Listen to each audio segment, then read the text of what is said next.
we are back. You see it? Look at this crew here, man. This ain't your normal crew, but this is them boys. You know what I'm saying? We got Tony Crow in the building and Eru. What we doing here, folks? Let's go. Yo, We got sound effects. Bring your own stuff. This is dope.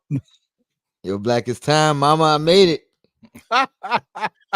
To the big time right here, right? The NBA rap report. That's right. Y'all don't understand, man. We've been trying to get Tony on this show forever, but Tony works, and then when he's always working when we do the show. This is the first time we're able to get Tony over here. This is dope. So appreciate you, my brother. I'm glad to be here.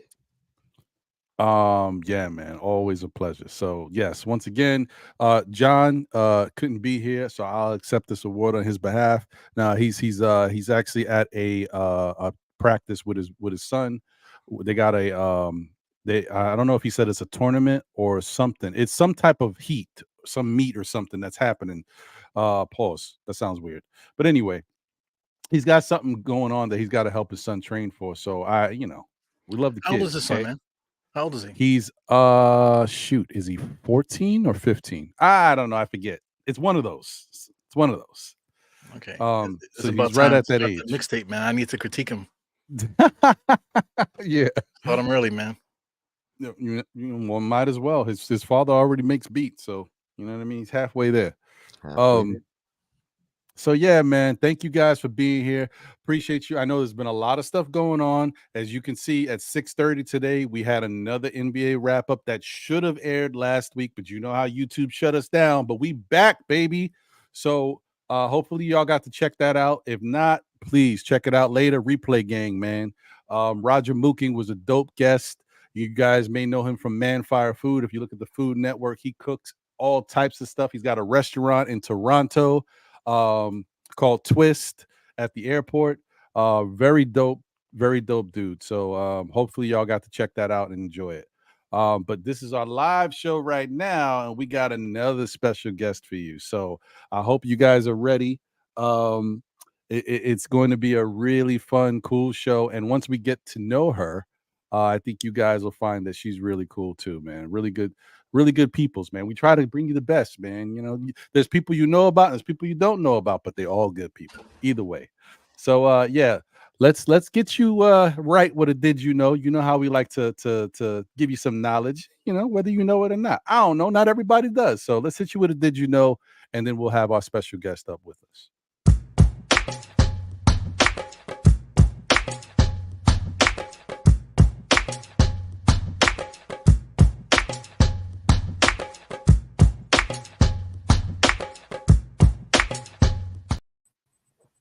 Yes. So if you guys don't know, basically what that is Jay-Z's 99 Problems use a sample from one of Ice-T's songs, same namesake.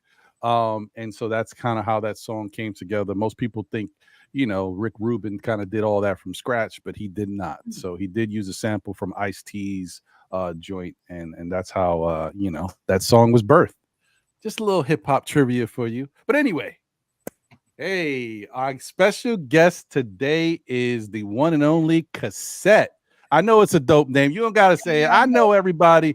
Welcome, Cassette, to the show. Hi, thanks for having me. You're welcome. Yes, Cassette is in the building. Okay, Yeah. and we are going to make her feel as comfortable as possible. Listen, she already let us know. We knew that going into this. She don't know a lot about the NBA. It is what it is. It's okay. Yeah, I know. No. We'll get it right. We'll get it right. The Knicks Maybe are I'll the learn best. something here, right? The Knicks are the best team ever, right? Mm-hmm. That's Yeah. That's the first fact you need to know. Can you say that again? I could tell. The I New could York tell that Knicks our are the best team ever. The Okay. Knicks, yeah. Yep. The next. yeah. I could okay. tell she's not necessarily believing that, Tony. I don't know. And if you're single and you're not married or anything like that, you need to get yourself a Knicks fan. The most loyal men in the business, man. Okay, Yeah, that's a fact. Duly That's a noted, fact. duly noted. Yeah, so I mean, thank you for being here once again. Appreciate you. And listen, Cassette's been living lovely lately, man. When I talked to her not too long, I talked to her last week. Are you ready for the show? she's in Hawaii. I'm like, oh, okay, you ready? You chilling. So how was Hawaii? It was great. Yeah, I've been fortunate enough to do quite a bit of traveling in the last 4 months, and it exceeded my expectations wholeheartedly. It was a beautiful healing experience. I can't say good enough things. Yeah, my heart is full. I really like Hawaii. I'd come back in a heartbeat. Was Yeah. that your Nice. first time? That was my first time. Yeah.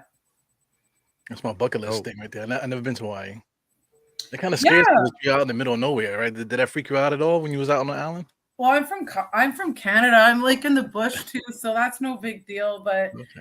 I mean, it worked out pretty nice. Like we flew into Honolulu. We ended up renting this brand new Cadillac Escalade, which was kind of nice because I was expecting to drive some shitty Prius maybe or something like that. But we went right up to the North Shore, North Coast, and stayed like in the middle of nowhere. It was. Yeah, it's just nothing like I've never seen anything like that before. Just the beaches and stuff, and everyone was really nice. It kind of made me realize how stressed out everybody is in Vancouver, like on the road, and nobody ever says hello here, really. And everyone was really nice there. It was like a whole different vibe.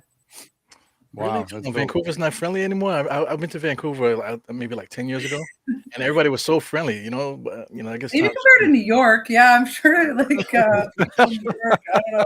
yeah, people in New York are crazy. I think we might be the most friendly guys in New York. People that you ever meet. Yeah, I don't know. People here, like, even when I came back from Hawaii, I was like trying to look like reincarnate that vibe. So I was like looking people in the eye, saying hello when I walk past, and it's just not getting the love back out here. Yeah, It is it's what it is. different.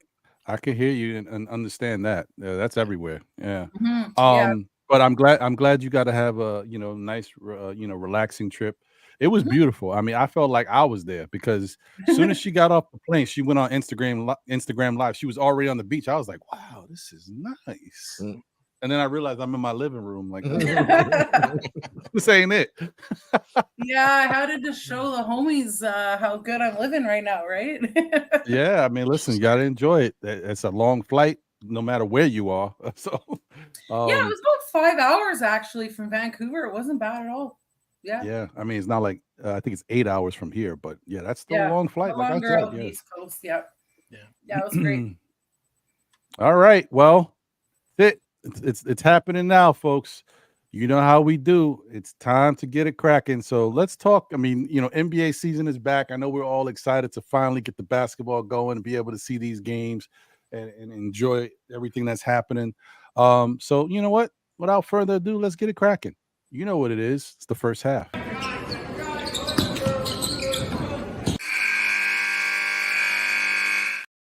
Yeah, so we're starting off hot with an NBK news break. Sorry.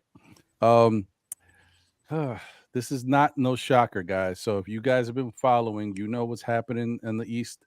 You know how it is. So we're gonna get into it.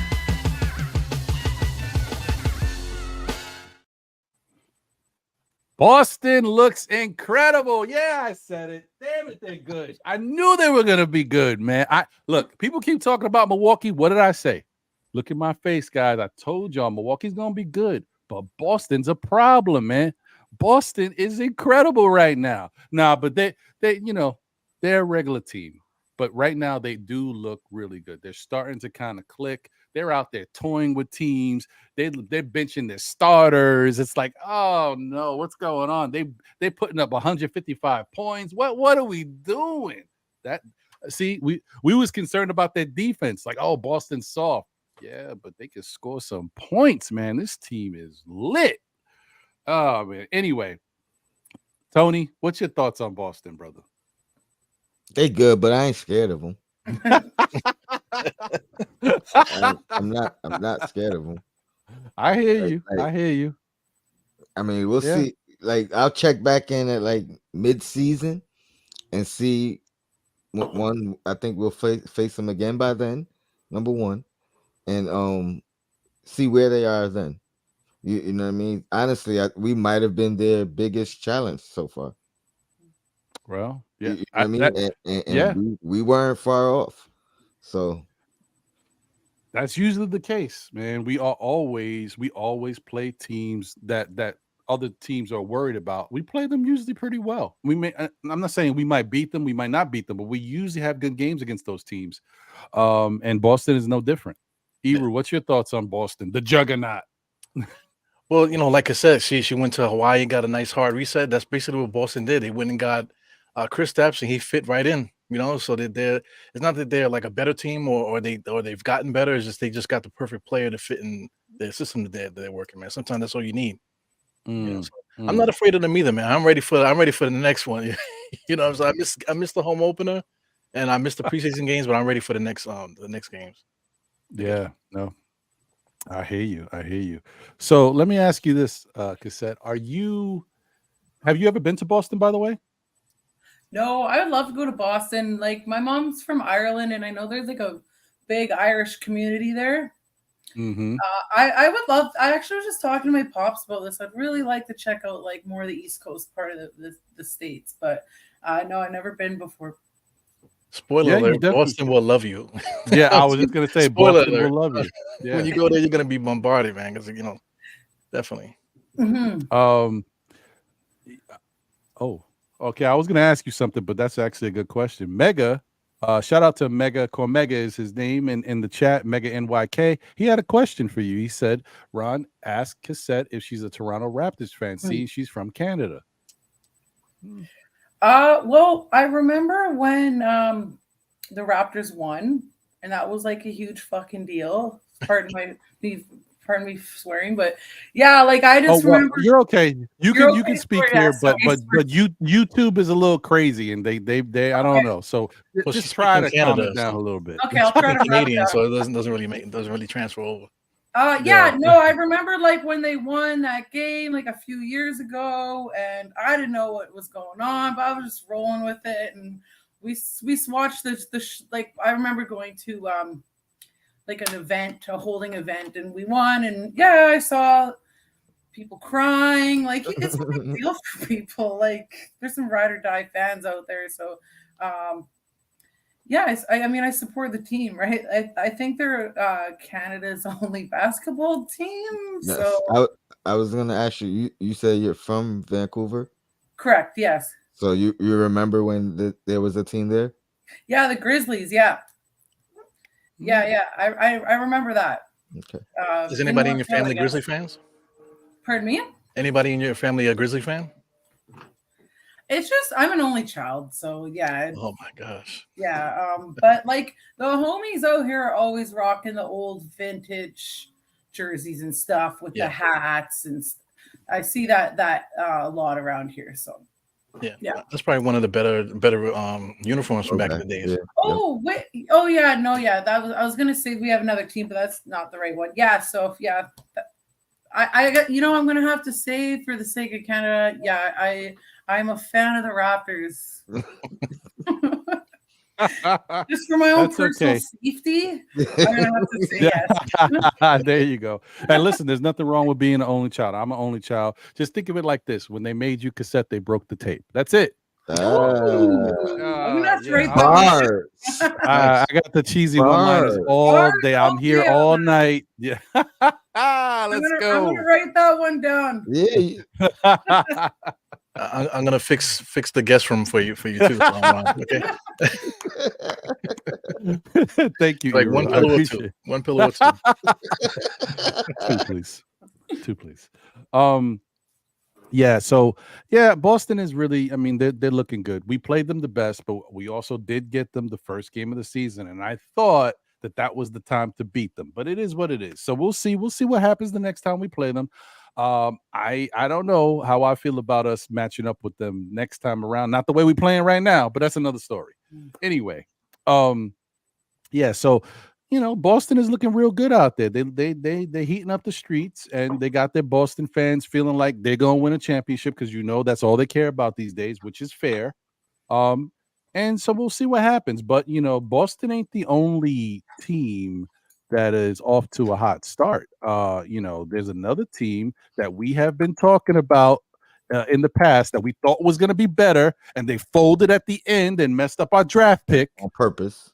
Oh man, I'm gonna tell you something, man. I don't even want to talk about them, but we got to talk about them because they are who they are. But I'm telling you, man, Dallas Mavericks, bro. The Dallas Mavericks are 4-0 as well.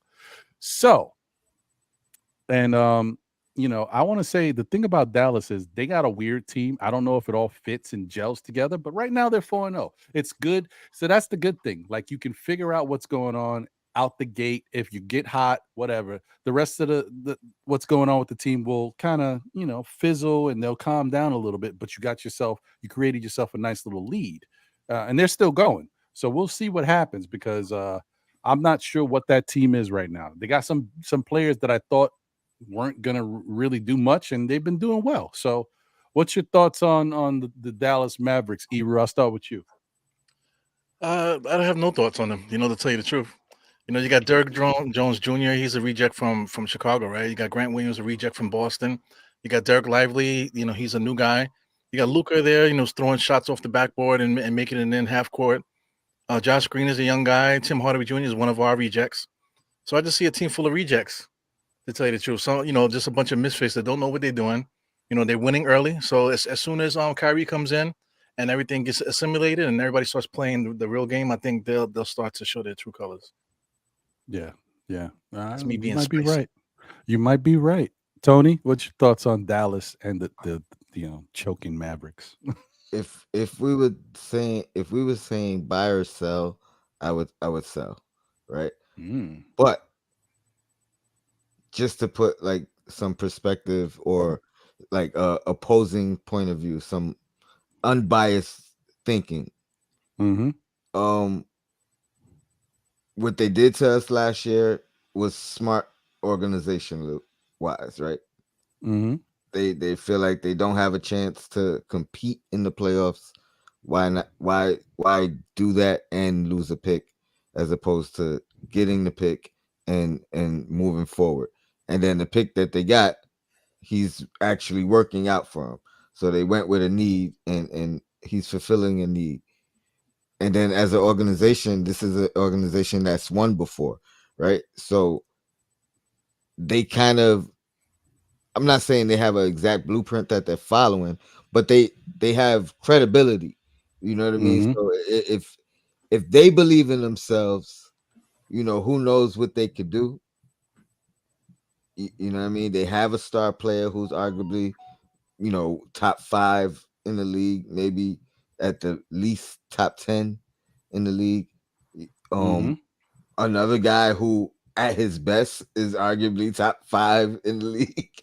And I was referring to Luka first, but now Kyrie, you know what I mean? Like you could argue that he's better than Luka if you wanted to. You know what I mean? You could argue he's top 5 in the league. You could argue he's still top 10 in the league when he's playing and there's no outside noise. So who's to say, you know what I mean? They can't make noise. So I mean, I can see it going either way, but if I had to put my money on it, I'm gonna say fluke because they burn out. They've been burned out in consecutive years, and just they reach a ceiling. But they got Kyrie late last year. Maybe he's the key.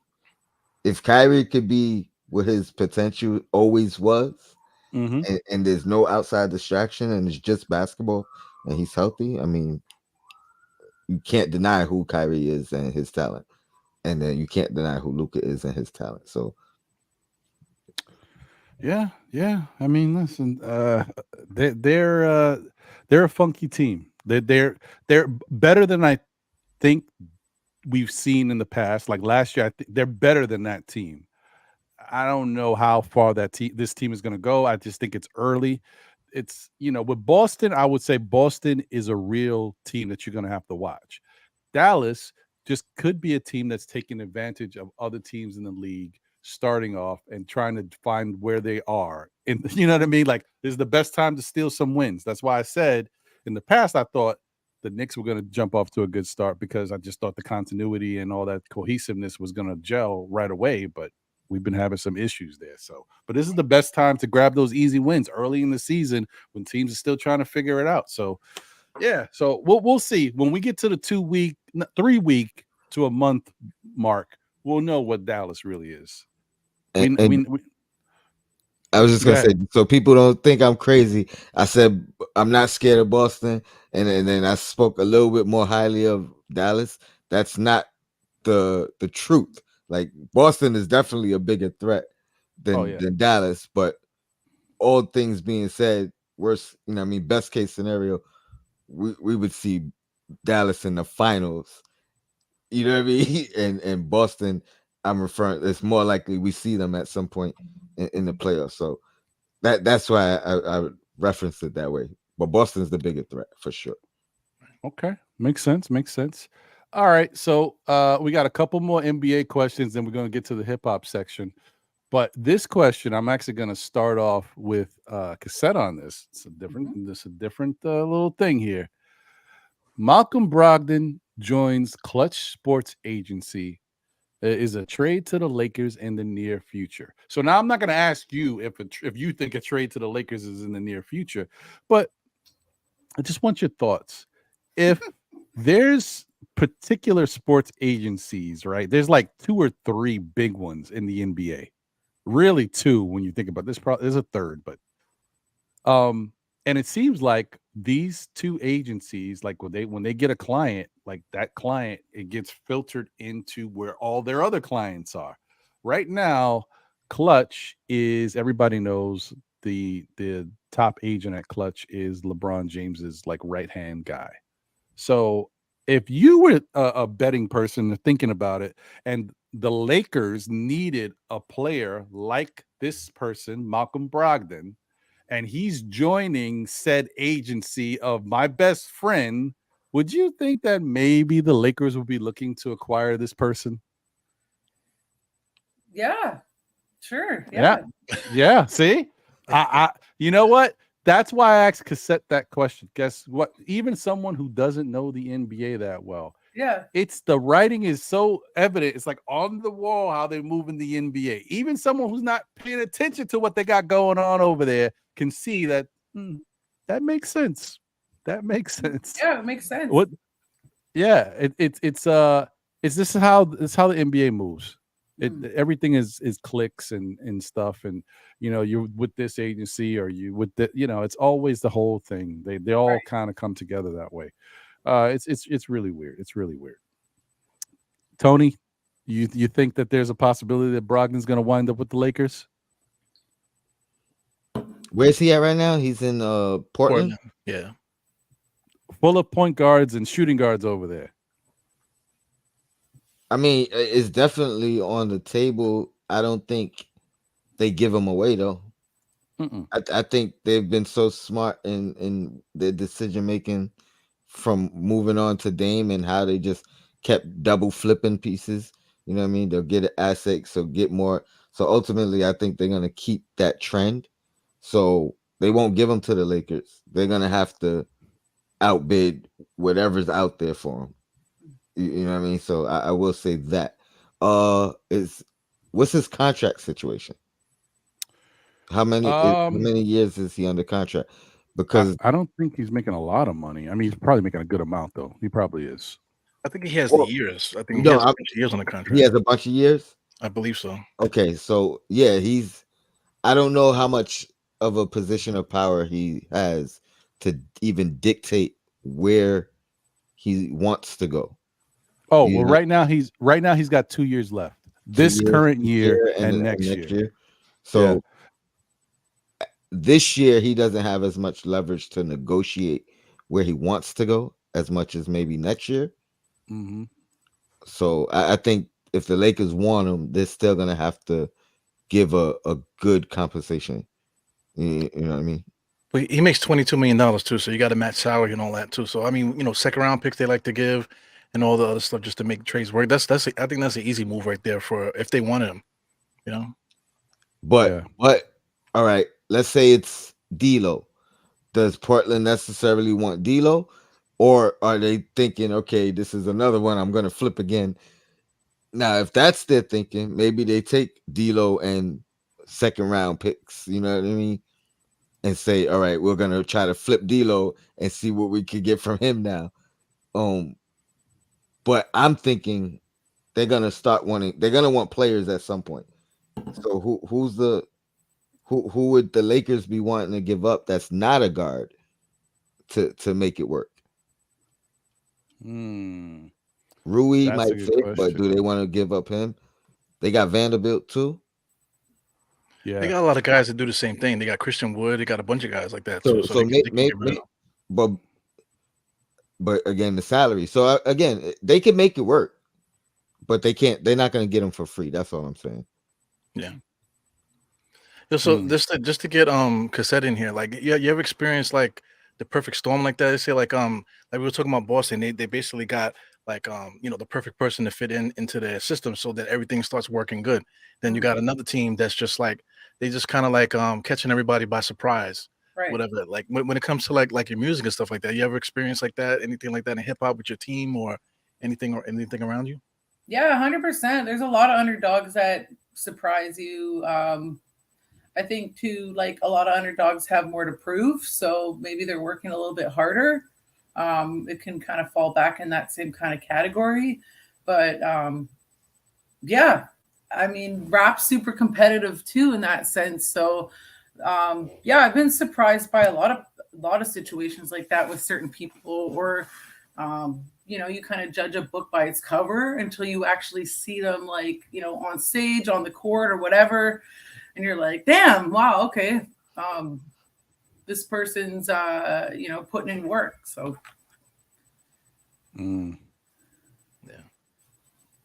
Yeah, hip hop and basketball are very like parallels. They're like almost like cousins.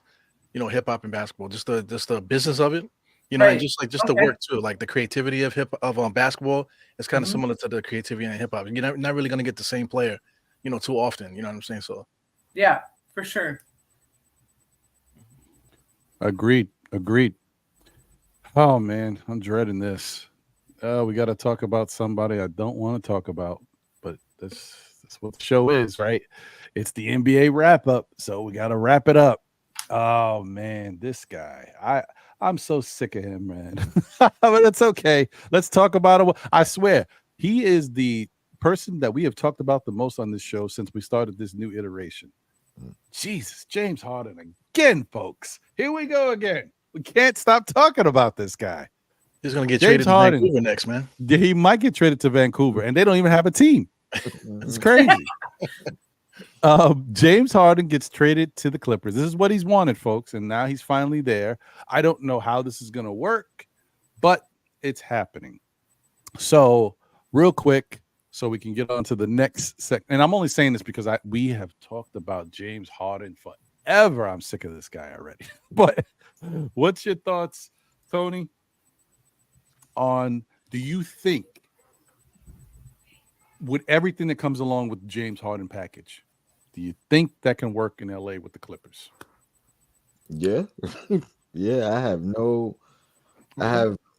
it's not a perfect situation, but it could end up being a perfect situation.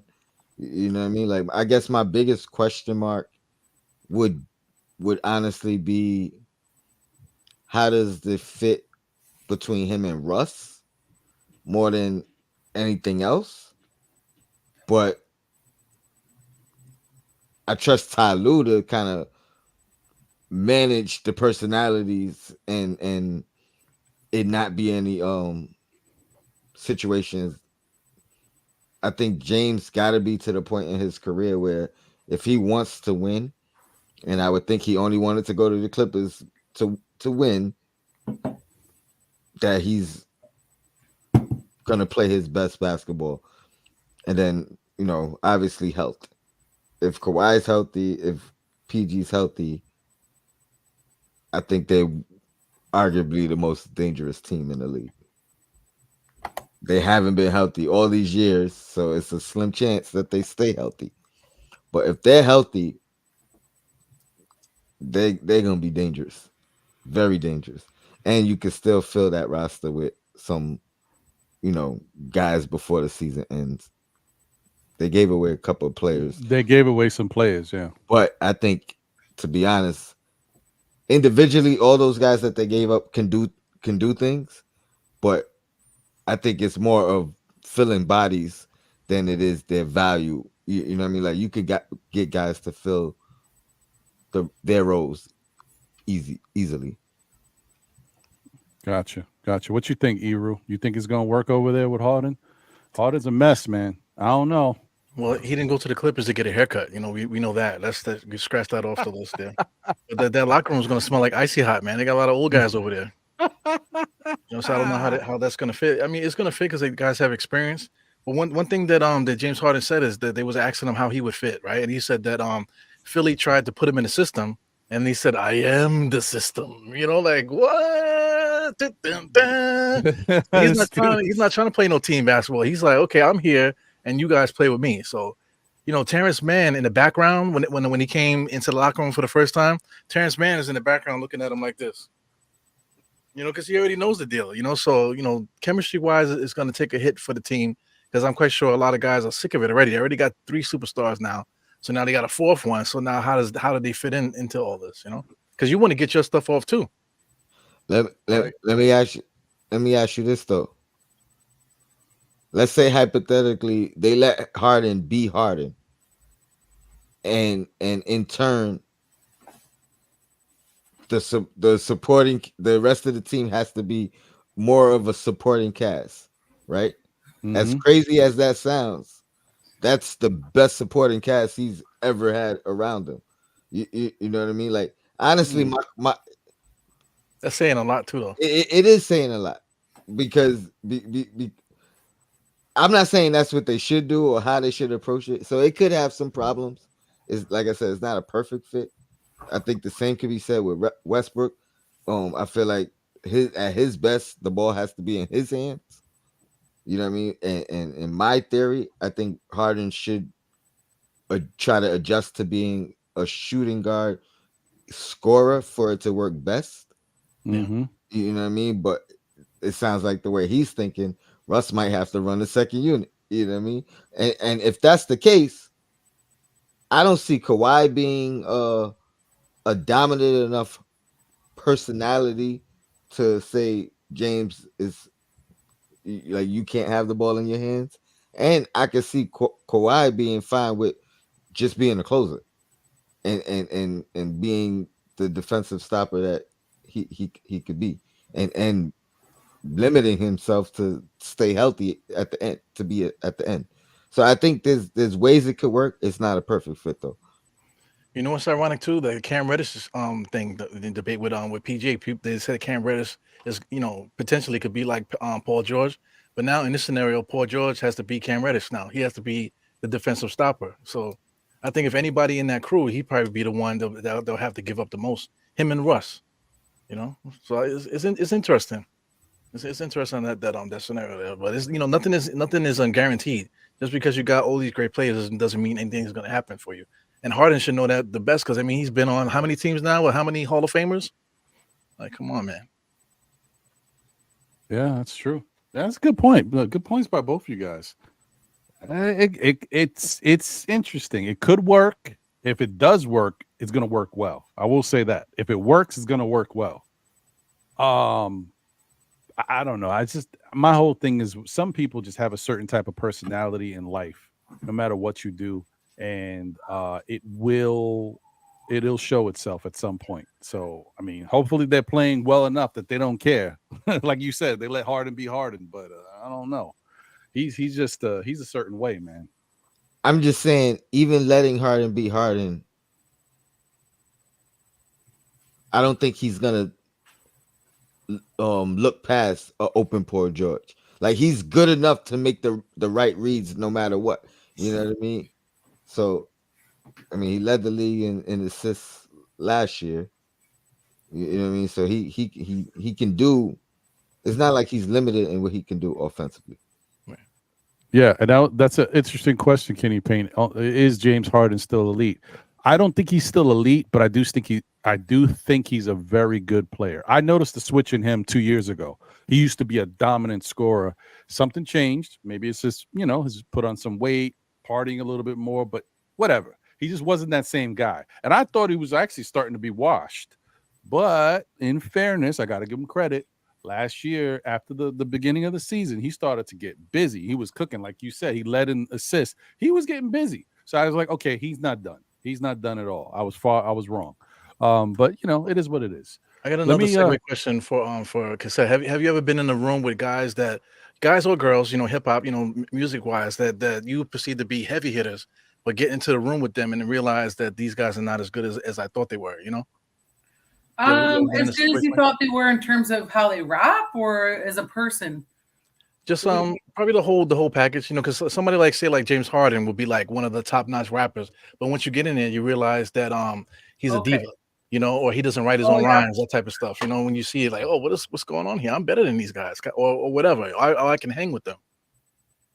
Yeah, I've had several instances with that, like especially with like really huge names when you like actually go see them perform.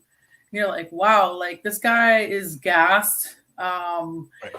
Like even to be specific. Although I mean, like if we're gonna talk about performance-wise, everybody has good days and bad days. Like I saw Jizza 15 years ago, and it was one of the worst shows I've ever seen in my life. Fast forward to this month when I saw them do their world tour, it was exquisite. In terms of like being a diva, same shit happened when I saw Lauryn Hill. Like it was just like blatant disrespect, like in the way like she didn't come on stage for there was a 2-hour intermission.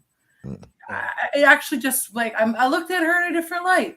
But in terms of like people like heavy hitters, like sitting in the same room with them, yeah, 100%. Like,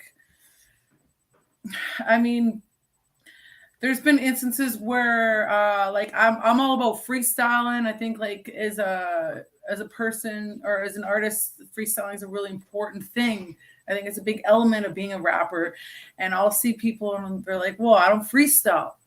I'm like, really? What do you mean you don't do off the top freestyling? Like what is this? Or I'll see them perform and they're rapping their whole tracks to pre-recorded vocals.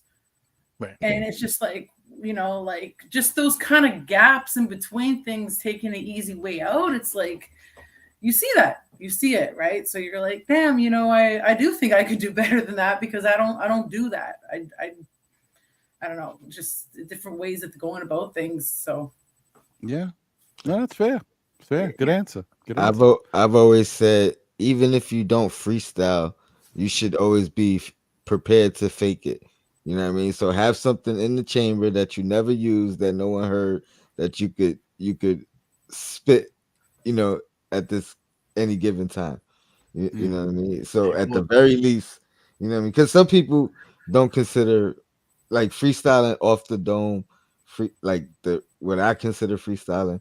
Most people stop doing that years. Yeah, a and lot years. of people don't even do it. Like now they've changed what freestyling sounds like. that's a It's free just, verse. Yeah. Yeah. Free verse instead of freestyle. Yeah, But even yeah. that, it's just like, it's like, okay, fine. If you don't freestyle, like that's not in your comfort zone, at least be open to the idea. Like we're going to do a cipher, pick up the mic. If you're going to be all big headed when it comes to your egotistical hip hop, get out of your head and just try to like do a couple off the tops. It's if you're with intelligent, down to earth people, they're not going to make fun of you if you're humble too, right? It's just about having fun, flexing your skills. But like a lot of people that I meet are straight up like, no, I won't do it. I think because like, they're scared. I honestly think it's something they're not willing to push their comfort zone, and it's an insecurity thing. But you got to start somewhere.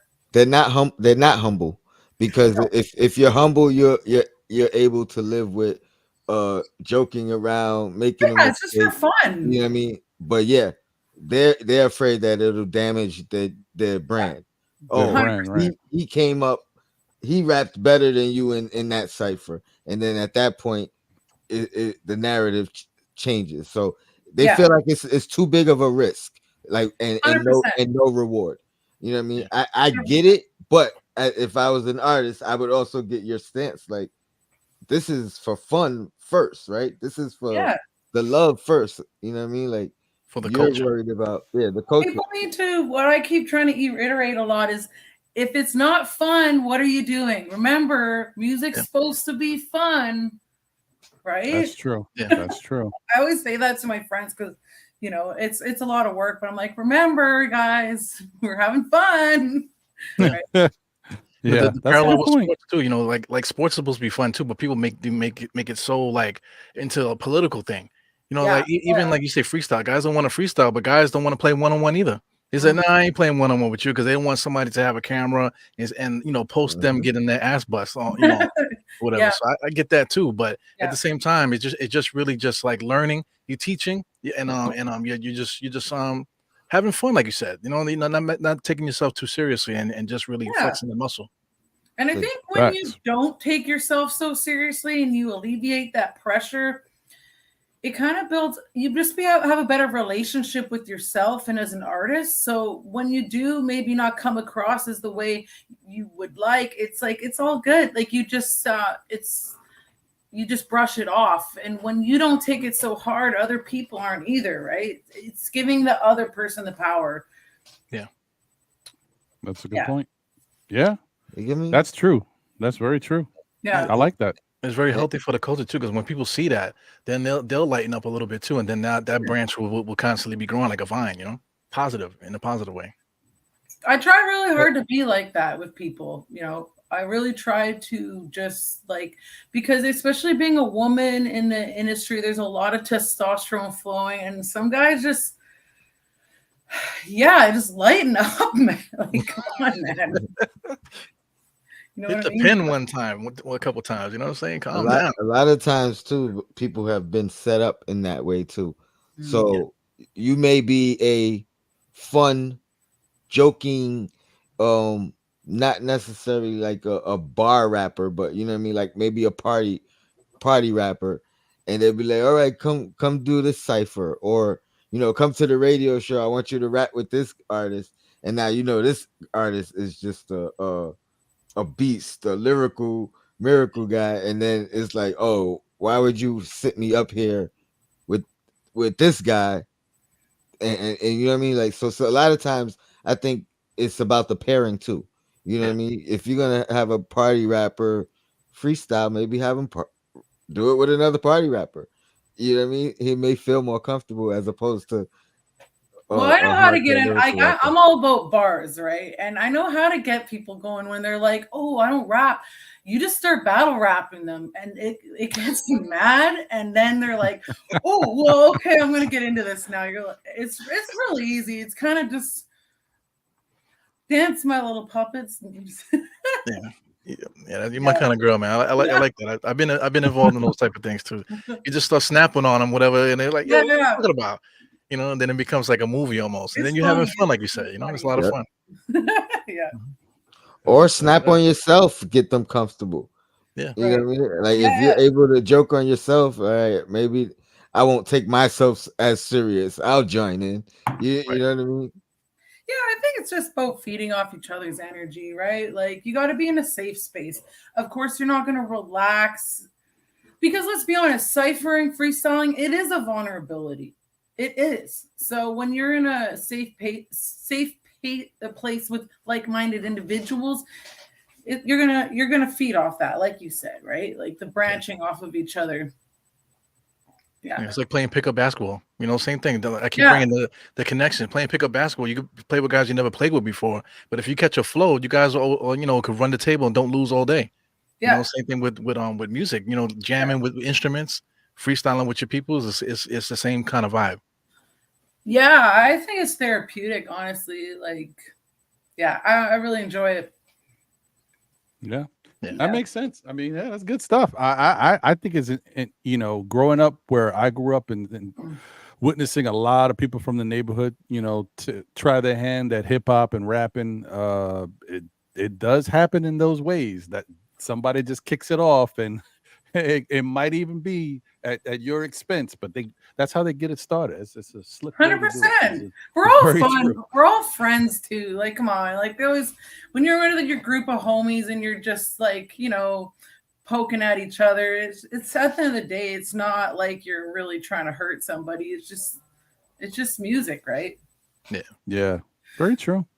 All right. Well, that was it, folks. The NBA part, we kind of already intertwined some hip hop in there, but we're ready for that second part of the show, so let's get it cracking, man.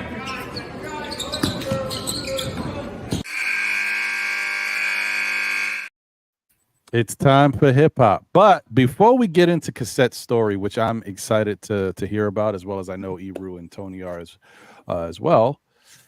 Oh, it's that time. That's that time. We got our little thing that we like to do here, and it's called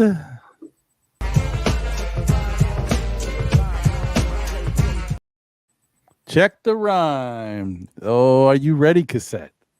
Okay. So I'm going to ask you 5 questions. Okay. Each question, you can get a total of 10 points per. 5 questions if you can name the artist. 5 more 5 questions. 5 points if you can name the artist. 5 more points if you can name the song. I'm just going to read you some lyrics. I am going to try to destroy the cadence so you have no idea exactly how the flow is, because every time we get closer to the right cadence, they get it like this. So and I'm going to give you a gimme. This is a gimme, and you definitely should know it. So even if I don't even say the cadence right, I don't think you're not going to know it. You're going to know this one. We like to set you up lovely the first time around. Excuse me. Okay, here we go. No, I was about to give it away with the first line. I was about to give it away with the first line. Okay. All right. A groupie call. You fall from temptation. Now you want to ball over separation? Tarnish my image in your conversation? Who you gonna scrimmage like you the champion? Oh, geez. All right, that's it. That's all I'm gonna give you. So I don't know. Do you know which one that is? Do you know who it is? I'm honestly not even sure. It just sounds like some old school stuff. Like, I'm gonna do you a favor, and I'm gonna say it one more time. I'm gonna say it a little better, and maybe it rings a bell. Okay. A groupie call, you fall from temptation. Now you want to ball over separation. Tarnish my image in your conversation. Who you going to scrimmage like you the champion? I'm still not giving you the full cadence, because if I give you the full cadence, I think you're going to know just by the cadence. I'm honestly not sure. I'm not sure. Well, let me ask you this. What era are you from? What Okay, I listen to a lot of like old school East Coast boom bap shit. Okay. It sounds something like that. Okay. All right, I get what you're saying. So now, how come you turn cold? Gain the whole world from the price of your soul. It's one of your favorite artists. It sounds like some Wu-Tang Clan. No? Okay, I'm not sure. Man, I thought this was such a gimme. Yeah, I'm not sure. Man. Like, I feel a little bit under pressure right now. She left you hanging for like 2 hours. That's okay. That's all right. Oh, not the sound effect. I'm sorry. I don't mean to do it that way. But I'm nervous. You know what? He said that's the gimme. Yeah, because I'm gonna tell you, that's the thing with these competitions. You might win some, but you just lost one. Yeah. I thought you would get that too, because that's Lauren. Spoiler alert. I just told. And see what I did there? It's Lauryn Hill. It's Lost Ones. Oh fuck! Well, Okay. I see what happened though. She lost respect for her and stopped listening. That's it. I'm done with this chick. I'm out of here. Forget you, Lauryn Hill. I did stop listening to her 6 years ago after that show. Not Oh that I'm hating wow! on her.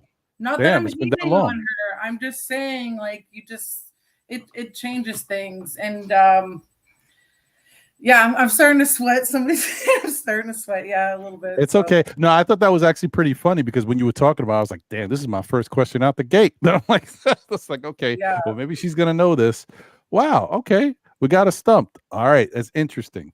That is interesting. That's okay. This is good. Wait, Eru, what, you got something? I got something. I'm over here digging in know the crates right now. Eru's stuff be crazy tough, man. See, Eru has experience on this show, so he knows. I'm Captain Hip Hop, man. You know what I'm saying? I'm like the hip hop police. All right, so you ready for mine? Like, I can't give you the cadence or whatever, but I'm gonna just read it. You should get it. At least I hope you get it. Oh God, yeah. Okay. All right. So here we go. My sister, tell me what the trouble is. I'll try to listen good and give you the best advice that I can give. So, what's up with you this time? Your honey took a dive and now he's playing with your mind. Oh no. This can't be accepted. It sounds like some slick Rick would say, but I might be wrong. It's in the right country. Right country? Yeah, they're like a transplant from that country. Yeah, it sounds something like Slick Rick. I don't know. I fold under pressure, honestly. Yeah, I think it's dope that you picked that up. Because I mean, it's literally the same the way country. He patterizes the bars. Yeah, definitely. So I mean, I can't say it the way she did it, but she goes, my sister, tell me what the trouble is. I try to listen. I can't even do it because she's like, blah, blah, blah, blah, blah. Yeah. So that's Moni Love. It's a shame. I knew it was Moni Love. I don't listen to a ton of. Oh wait, hold on. I got to do this. From that. Sorry, go ahead. You got to get Moni Love. Okay, sorry. Moni Love is sorry. I'm sorry.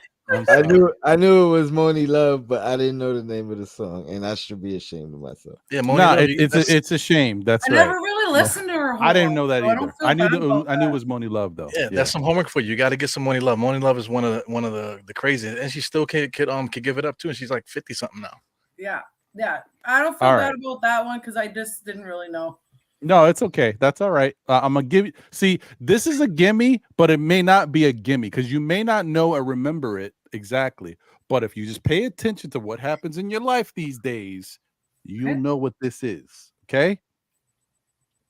Okay. The ladies will kick it. The rhyme that is wicked. Those that don't know how to be pros get evicted. A woman can bear you, break you, take you. Now it's time to rhyme. Can you relate to? A sister, dope enough to make you holler and scream. I'm stopping there. Jeez. Can you say it again? Oh, boy. It was kind of fly, right?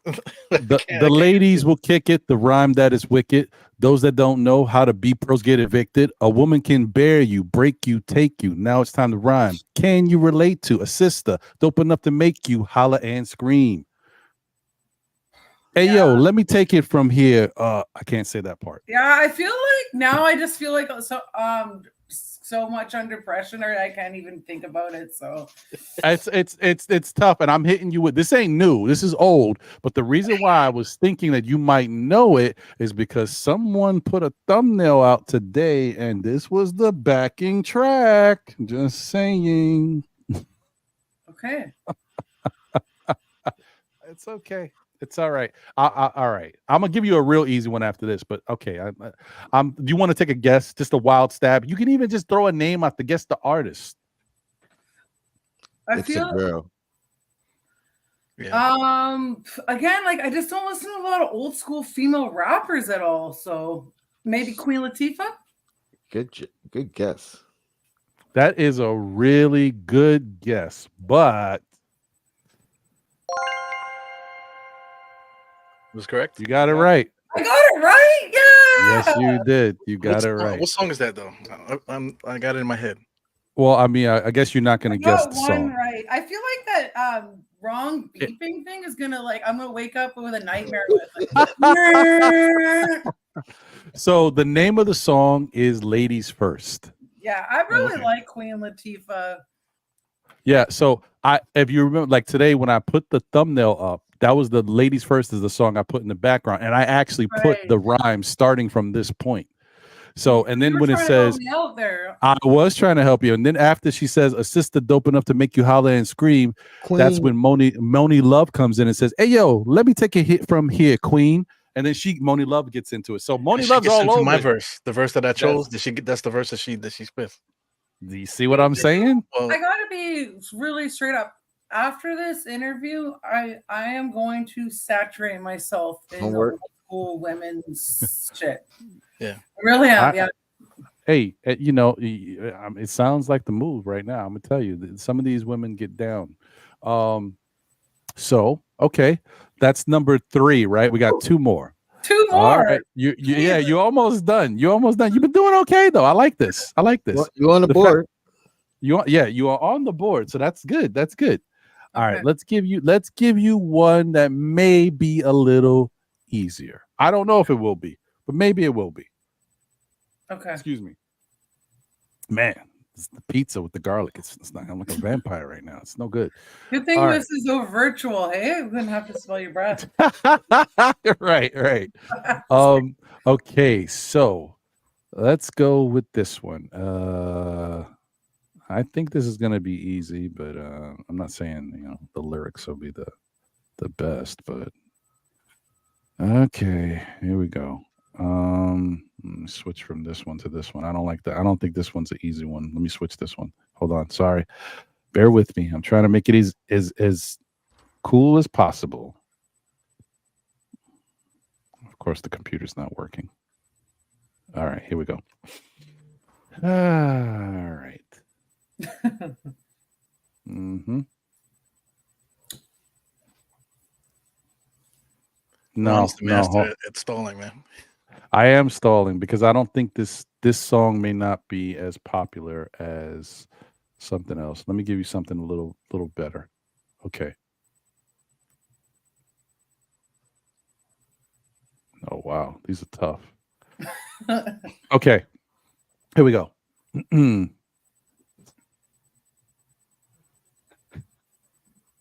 Now I like dollars. I like diamonds. Oh, yeah. It's Cardi B. How did you guess that? I thought I tried so hard. Your cadence was perfect. Oh, I just want you to know that your cadence was perfect. Oh man. Okay. Do you know the name of the song? Say it. Dollars. I like diamonds. I like it. Hey, Thank right, God. she's on the board. That's what I'm talking about. She got 15 points for 5 and a quick 10. It happens like that, Oh, folks. That was intense. Look at that. Look at that. I knew you had it in you. Eye-opening. I really got to get up on my old school female hip hop. Really do. The ladies rule. The ladies rule. Yeah. There's another one.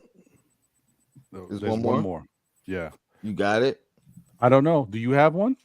I do. I'm gonna try one. All right, let's go. All right. Just trying to think where to start from. That's always the hard part. I'm like, I say this, they're not gonna get this. Oh, that's too hard.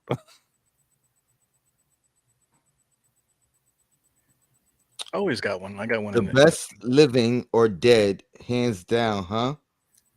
Let's talk more head right now, huh? In my eyes, more red than the devil is. I'm about to take it about another level, bitch. Sounds so terrible. Matter you go and you get ain't nothing cold. All right. That sounds like some new school garbage that I don't know if I fuck or listen to. I don't know. It just sounded. Maybe it was a cadence. All right. I got it. Let me do it. It's the same song. Okay. Let's try again. Gossip, nigga, just stop it. Everybody knows I'm a motherfucking monster. I'm not. Oh, that's Nicki Minaj. You should have started with the beginning of that, man. I know. I knew. I'm the monster automobile gangster. What's the name of the song? I honestly am not a huge fan of Nicki. I'm assuming the track's called Monster. That was the gimme. Yeah, I think so. It was like monster. Like, oh, okay. I'm a monster. I know, I'm a monster. I just the cadence she does in that. Although I knew it was Nicki when he said the first part when he was like, huh? I was like, oh, yeah, that sounds like Nicki. Let me ask you this: how do you feel about Nicki Minaj? Because a lot of people don't like her. You know, hip hop purists don't really like her, but she killed them in this song, man. She went like ape shit in this song. To me, a lot of people still don't give her that respect. I really respect her. I respect her wholeheartedly. Just because I don't necessarily listen to someone's music doesn't mean I don't respect them. Yeah. In my opinion, I think she's a little bit overrated. Yeah. But I don't know. I honestly tried to sit down with her music. And I just skipped a lot of it. It was like, it's just not my style, but I respect her, and I'm happy to see a hip hop superstar flourishing in the industry. So Yeah. good for her. Yeah, I feel the same way. The way that she writes kind of is almost like is it like she learned it in school, like she's like trying to be theatrical, with her raps. But she could rap though. But it's just that the gimmick of trying to be a pop star, I think, just kind of like yeah. She just she The just cadence, yeah. she found the formula and it's worked for her. Sometimes it's annoying, but she do got bars because that monster verse is fire. And that big thing, but whatever the hell she said, oh my god, I was like, ooh, she's killing that. She got some verses that are fire.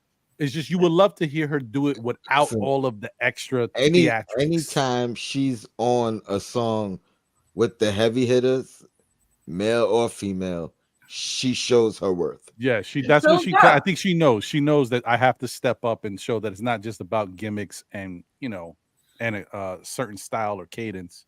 I got some lyrics behind it. Because she definitely. I want to know who your favorite artist is. Maybe male and female. So okay, before we get to that, hold that, and that gives you a little time to think about it because I have to say, thank you, Cassette, for playing. Yeah, I love that. And what's her score? She's got 25. Yeah. See, nice. So I got 10 of those. I got 3 out of the 5 right, correct? Well, yeah, like let's say 2.5. You got 2 fully. On, man. Well, you got 2 fully, and then you got 5 points for one of them. So yes, you did good though. You did good. Okay. It's your first time out. Don't worry about it. No, trust me, I know what I'm like. After this interview, like the wheels are gonna be turned in my head for sure. So down the rabbit hole all night. So to Tony's point, Tony's question. Was it Tony's question? I'm forgetting. Was it you? Yeah, it was Tony's question. Yeah. Okay. So what's your answer to those two? Okay. In terms of like a female artist, I really love Jean Grey. I think she's exceptionally lyrical. Jean Grey's fire. She's a boss. Yeah, thank God. I love Jean Grey, man. She's one of my favorites. She's a boss, and like she doesn't have that gimmick. She is who she is, and like just some of the things she talked about. The song "Don't Rush Me," that song that hits the heart. Yeah. It really does, and like the way the imagery she can display, just her vocab. I just think she's amazing. I'm sad that she's not really making music anymore, but that's besides the point. And also one of my favorite all-time rappers is Nas. I saw him this month, and I've seen him twice. I saw him again. Tony's in heaven now. He's the president of the Nas fan club. It was emotional. Like I stood in line for a long time and got the World Tour merch because I wanted to get the Nas shirt.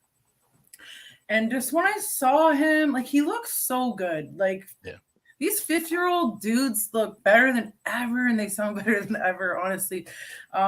Like Method Man was there, and he was showing off his abs. It was hilarious. All the chicks were going nuts. But anyways, back to Nas. I just, something about his music just resonated me. Like, also, like, I love Big L. My first CD I bought was Lifestyles of the Poor and Dangerous. Okay. I got that confiscated in grade 7 from my teacher because it's hood music for sure, right? DITC and shit. It's like, but yeah, I really love. I like those guys. Like in terms of like, I guess I would consider it's like more new school. Like, I really like Mac Miller and J. Cole and stuff. It's kind of unfortunate. I kind of discovered Mac Miller after he died. Sometimes I find myself in this old hip hop head mentality where, like, I'm sure you guys can relate when you're just like, oh, some of the new stuff is just such trash that you just kind of automatically program it into that vocabulary without giving somebody a chance. I don't want to be like that anymore. I want to try to be more open-minded. But I really like J. Cole. I really like Mac Miller. Like those are kind of like more new school people. Token. You guys know who Token is. Yeah, I know Token. He was discovered. Like I had a big thing for R.A. the Rugged Man for a while. I was like going to all his shows and stuff. And he kind of discovered these. He had a competition back in 2012. It was a rap competition. It was quite cool. So Afro, All Flows Reach Out won. Yeah. Token got second place. And in third place was this chick called Alyssa Marie. She's with this rapper called Miles Grimes now. But anyways, Token, he's a young kid, but I saw him perform. I was just blown away. And his freestyle ability is just wow. He's a machine. He is a machine. I really like Locksmith too. Locksmith's dope. I know Locksmith. I don't know Token. I'm sorry. This is new to me, so now I got to do some research. Yeah. They're kind of like in the same demographic, like just insane lyricism, off the top stuff. Just music with substance. Yeah. No, I hear you on that. Locksmith is dope. I was trying to get Locksmith for the show, but it hasn't happened yet. But it doesn't mean it won't. Hey, you never know, it might happen. Yeah, you never know. Token is like Eminem kind of. You know, Eminem is kind of like his own stratosphere. So people don't get him. They don't like to give him his praise, but he's one of the best. Token is like that. He's up and coming, and he's doing stuff that maybe people don't relate to. But you still got to listen to it and be like, yo, this guy is on something. He's on something different right now. I feel like I heard about him a while ago though. Yeah. Token? Yeah. Like Sorry, how young is he? Because I feel like I've heard of Token a long time ago. He's like, I think probably about 24. Because when he got discovered with R.A. the Rugged Man 10 years ago, he was like 16. Oh. He was really exceptionally skilled rapper. And that was 10 years ago. So probably 25. Okay. When you said 24, I'm like, it can't be the same person. But you said 10 years ago. Now I'm like, it probably is the same person. Yeah. I didn't know he was that young. Yeah. Wow. Yeah. Look, kudos to R.A. the Rugged Man. That dude, like I met him a couple times. He is I can't even describe what kind of person he is. He's really nice, but he's really out of his mind at the same time. You know what I'm saying? But that's his lyrical style too. He's like super lyrical, but he's out of his mind. You know, but he's extremely nice. So he's interesting. Yeah, and I'd also just like to say one more thing before we switch the topic, because I just really want to give a big shout out to Master Ace. That guy is like one of my all-time favorite rappers too. I just want to say that. Yeah, Master Ace has always been dope. He's a really cool from Brooklyn dude too, right? Yeah, he's a really cool dude too. I seen him. He actually did was it 2 years ago, maybe 3 years ago? I don't know. He did a Tiny Desk. Yeah, NPR. He's great. Yeah, it was dope to see that, man. Son of Juan, he did, right? Yeah. Yeah. I've seen him 4 times. 4 times. I'm like one of those people that he remembers me now. He actually said he remembered me. It made me feel really good inside. And I'm like, yeah. Nice. So, he did a song with Jean Grey too. The Way I Hold You, I think that's the song. Yeah. The album was crazy too. That was another good album. Disposable Arts. That was a really good album. Yeah. Yeah, I think Jean Grey's dope, man. I used to listen to a lot of mixtapes, and Jean Grey was on it. Like the fire songs that I used to listen to, Red Cafe and all this. That Jean Grey was all over this stuff. I was like, damn, she nice. I'm like, okay. Well, back in the days, the freestyle circuits and stuff like that, she used to be right in the middle of all the guys, you know. And she has incredible breath control. You know, she can start rapping and change her cadence, change her flow, and like she has a ventilator. You know, I don't know how she can keep breathing like that. Do you guys know who a female hip hop artist from Toronto called Eternia? Yes, I know Eternia. She's nice too. Yeah, Eru be all over, man. Yeah, Eternia is nice, man. I got old ears still. So you got homework too. Just look up her YouTube stuff, and you're gonna fall down. We're gonna do some testing on you. Yeah. Wow, look at this. Okay. All right. Yeah, she's nasty. So let me ask you this. I need an origin story, okay? Because I want to ask you some questions about, some other topics of today's stuff that's going on. But I'd like to know how Cassette got started. Like, when did the love of hip hop actually develop for you? What did it? Like, what age did you, really fall in love with hip hop? And then get to the point where you're like, oh, you know what? Let me try doing this. So let me write something down. Let me see how this sounds. When did that all happen for you? It started from a really young age. Like, I'm going to say 12. Like when I got the Big L confiscated, the CD confiscated from me in grade 7. I remember my dad just saying, like, why do you listen to this? Like, and I remember looking him in the eye and saying, like, this is important. Like, I don't know. It just something like, I can't really explain it. I've just never felt anything. Like, I just loved the hip hop as soon as I heard it. I'm 34 years old now. So obviously it wasn't just a fad. It started from that point. And then, I did my first track when I was like 16, but like I didn't even know how to write bars. I went into my friend's big brother's studio and he's like, do you know like what a bar is? I didn't know anything. But as life progresses, you understand things better. And then I actually entered this thing called KOTD. It's called King of the Dot. It's like grind mode cypher, but a Canadian version, Mm-hmm. Yeah, I watch a lot of battle rap, so I'm familiar with King of the Dot. Yeah, so I entered one battle and it was quite a thing, right? Like I prepared for 3 months. I battled this other girl that was way more established. Like we're talking, I was 23 years old at the time, so this is 11 years ago. And so so I did the battle, and the judges were Apathy and Self-Titled, the Demigods, some rappers from Connecticut. I know who Apathy is, yeah. Yeah, so I really, really like the Demigods. That was a big thing. And so anyways, we do the battle and he's like, hey, like, do you want to come like chop it up with us after the show? I was like, yeah, that'd be awesome. And he's like, so what do you call yourself? And this goes back to how I got Cassette, the name. I was like, oh, I just go by Cass. I didn't really have a name back then. He's like, nah. It was self-titled. He's like, nah, that's not going to work. You should call yourself Cassette. He's like, because it's kind of a play off on your real name. It's feminine. You're the old school vibe. It just kind of makes sense. That is an incredible story, man. It's like you got crowned. You get they gave you the matrix of leadership, and they gave you your name. So this is kind of like the liftoff point, right? Because I lost the battle, and they took me aside and they said, we wanted to let you know you bodied that chick. You were the clear winner. You got robbed. And that was extremely validating. And for me, I felt like I won the battle just to hear that. Right. That's dope. So I was really underestimated in that battle. Like people were literally betting against me. But I just outgrew the battling thing as soon as I did it, because I just wasn't with, and there's no disrespect to the battle scene, but like I just wasn't with like the mama jokes. I wanted to take it to the next level. I wanted to be an artist, not a battle rapper. I wanted to record and perform, and so that was just kind of a lifting off point for me.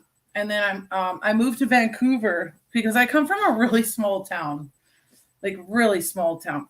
And so ever since I moved to Vancouver, I've been pursuing the music, right? But yeah, the way I started was it was the moment I heard them.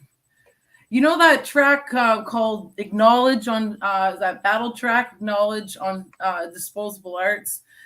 That was like something about it, like just I don't know, what rap's like, the competitiveness, the rawness, the way you could challenge yourself to write something. So that's kind of where I've been at with that. That was like how it started. Wow. That's awesome. Yeah. So I know you mentioned you talked about some of your favorites, but were those also, I guess they'll probably a little later, maybe around the same time, could be. So were those same people like your influences? 100%. Mm-hmm. I think that's why it was so emotional for me to see Nas this month, because it was just like, those songs that like, it just like, it's very impactful and it resonates with you. And it was something that carried you from a kid up until your adult life that still makes sense to this day. But I absolutely love East Coast boom bap music. I'm from the West Coast, and a lot of my homies, they like G-Funk, West Coast. I actually got a collaboration coming up, and I just pushed myself to do some West Coast style, it was really hard to do, honestly. But I like, my big influences are the people that I still listen to this day. But I mean, even looking, sometimes I'll watch Cardi B or Nicki Minaj, and even though they may not resonate with me the same way, I still try to study what they're doing, because whatever they're doing is successful. So just try to take it from all angles. Yeah. I mean, that's I think that's the best way to approach it. Even established rappers today, from back in the day, they understand that maybe there's stuff that's happening in this generation's music that they don't love, but they respect it because they were once someone else's generation that people didn't love. Now, I mean, that's a stretch because a lot of the stuff we grew up with, the Red Bands, the Eminem, they spit fire. So it's like you can't downplay their skill, even if you like the music is different from what you grow up with. But even at that time, when that stuff was coming out, there was the old school people who used to listen to Curtis Blow and totally. And they were like, it's okay, but it ain't this. It's always gonna be that. It's always how it is. It's the evolution of hip hop. Right, and that's why there's so how much. It is. So much, I think from the start to like Curtis Blow to the mumble rap you hear now, there's still little increments of it recycled to this day, right? And it's just like an evolution that goes full circle, whatever it may be. Yeah, the DNA of hip hop is still running it's the through DNA. the veins, Yeah, exactly. You know what I mean? Yeah, so if you completely trash this just not even the whole generation, just like a portion of what's happening in the mainstream. If you trash them, you're kind of like really trashing yourself, because like you said, everything is connected full circle and stuff, man. So yeah, that's a good point. And actually, I was just rewatching. Shout out to my expert opinion. I was rewatching the Styles P interview, and that was what Styles P said when it comes to the young generation. When you're talking about not giving flowers to a guy like Nas, he was basically talking about 21 Savage comments about Nas, and like you're saying these comments about someone who is idolized and someone you should look up to say that someone's not relevant today. Just think of the precedent that you're setting, because at some point there's going to be some other young kids in a different generation that's going to look at 21 Savage and say, he's not relevant today. It always comes back around. So, 100%. Show some respect. And then not only show some respect, we're not talking about MC such and such from down the way. We're talking about Nas. Like, come on. What are we doing here? And you know what? I think Nas did a no comment on that. Because I'm sure Nas is like, yo, you're here, I'm here. Like, you're not even worth like commenting on. So the funniest thing, they rectified it. They did a yeah, they're cool. They're cool. Okay, and also he did say a little bit more. So some of his comments were taken out of context. It happens. Yeah. But that was the point. That's what Styles P was also trying to say. It doesn't matter if you lend the context to it. You've already given them enough to make a soundbite, and they're going to take what they want and chop it up, and then you've already created your own little narrative that's going to keep flying. But I just wanted to say it's pretty funny. Out of all people to talk about, and don't get me wrong, at one point I did think that Nas wasn't relevant. But that was like 5 albums ago. Like, what are we talking about? Nas is came back with fire. Who else is doing this? So it's the craziest thing. 6 albums. It's almost a slap. Is it 6? Right. It's like a slap in the face. And I think it's the funniest thing ever, because it's true. He wasn't rapping anymore. He was doing his own thing. He was trying to find out what was his next role in life. He was working on businesses, and he really wasn't doing a lot of hip hop. And then the only thing you could look at Nas was like, I'm sorry I've gone on a tangent here, but I just had to get this out. The only thing you could look at Nas was like, oh man, he's an incredible rapper who pioneered a lot of stuff. But some of his beats were a little, you know what I mean? It was always kind of, some songs were a little, right? But now we're not doing that, Ron. No, I'm just saying. I'm just saying, with all of these projects, I think he has solidified. Like, he's taken a lot of that out the equation now. Even at an older age, like, he's showing you he's still relevant, and he's rapping on fire beats. Like, okay, all right, I'm done. Yeah, and I think, like, even an example, like for Eminem, like, of course you're not going to be the same person you were 40 years ago. When we talk about the evolution of hip hop, the evolution of hip hop goes along with your life as an artist, right? Right. So whatever you're going through at that time is going to transmit in your music. And I just think people should cut musicians some slack, that it may not always be on point. They're just doing what they got to do for themselves, right? But like, do you know what I'm trying to say though? Yeah, Jay-Z I said agree it with too. you. Jay-Z Yeah. said if you want the old Jay-Z, buy the old album, you know? Facts. That's what I think too. Yeah. Although I still think that the new Jay-Z album is coming. Shh, you heard it here. Yeah, I'm waiting. It's like Nas put out 6 albums, fam. And like all the greats, like Redman just came out, started freestyling again. So it's lighting a fire. But like it's kind of like, when are these other guys gonna start stepping up? Because they say it's a young person sport, but like they say you're 34, like we're in our 40s. Spoiler alert here, right? But like we're still relevant. I still want to hear the experience of a 44-year-old Big Daddy, a 60-year-old Big Daddy Kane. I still want to see how he views the earth right now, and he still could rhyme. So put something out. I want to see your perspective on life right at the present moment. That's the thing about rap, though. Like sometimes it's hard because when you're in a different part of your life, it feels forced.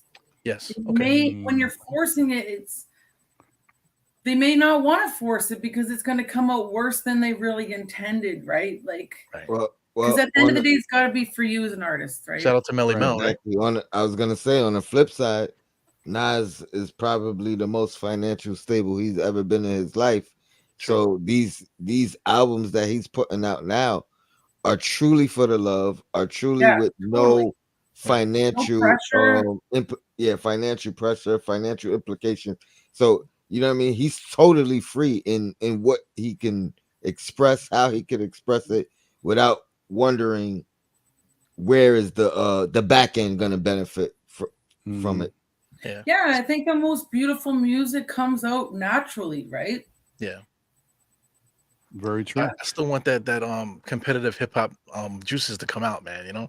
I know Jay-Z somewhere like, I want to put it out, but I gotta wait till this. He might have something else. That's probably gonna mess up the flow of what he's doing now. So I don't know. Well, it is. If he doesn't drop anything within the end of the year. I mean, his last album, I can't remember. He did that album with what's his name, Jay Electronica. I think that might have been the last time, right? That was the last album. Okay. Yeah. And man, we could talk about this. I don't want to be rude to Cassette and get into her story, but yeah, like Jay Electronica is apparently coming out with a new album. He said music is coming. So I don't know. We gotta see. We gotta see, bro. That might be the Jay-Z album too. Who knows? Who knows? But Jay, see, the thing with Jay is he already said it in his most recent interview. He doesn't just want to rap to rap. He wants to rap to give people something, but he doesn't know what that is yet. So we'll see. Because the 40-40, I mean 40-40. The you know what album I'm talking about. Mm-hmm. He knew what he was saying in that, and he gave a lot of people jewels in that. So like we'll see. 444. Yeah. So anyway, but what I did want to get to, because we do have Cassette here, and I think it's I don't want to put you on the spot because I know it's a very tough question these days. But how do you view women in hip hop?